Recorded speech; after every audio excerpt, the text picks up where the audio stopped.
এটা আমি করব না। সবাই বোঝার চেষ্টা করছিল যে প্রথম চ্যালেঞ্জে রিস্ক নেওয়া উচিত হবে কিনা, কিন্তু তারপর মার্ক রোবার এটা করলো। জিমি, আমি যাচ্ছি।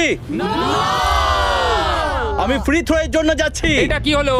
ব্যাকগ্রাউন্ডে একবার সব ইউটিউবারদের দেখো। ভাই, এ তো আরো টেনশন হচ্ছে। এ একজন সাবস্ক্রাইবার। তোমার নাম কি? ম্যাথিউ, ওকে হতাশ করো না, তোমাকে কিন্তু এটা করতে হবে। আমার তোমার উপরে বিশ্বাস আছে। সব তোমার উপরে মার্ক। তুমি কি তোমার সবচেয়ে বড় ফ্যানকে সাইবার ট্রাক জেতাবে, নাকি দুজনেই এলিমিনেট হয়ে যাবে?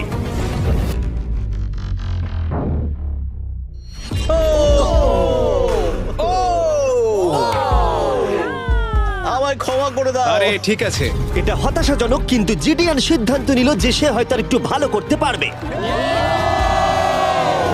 সাইবার ট্রাক লাইনে আছে। এটা কি হলো? এটা খুব বাজে হলো। এটা কি ছিল? তুমি চেষ্টা করেছিলে? আমার মনে হয় একজন সাবস্ক্রাইবার কমে যাবে। গাইস, এটাই আমার মোমেন্ট। আমি একজন বাস্কেটবল ইউটিউবার।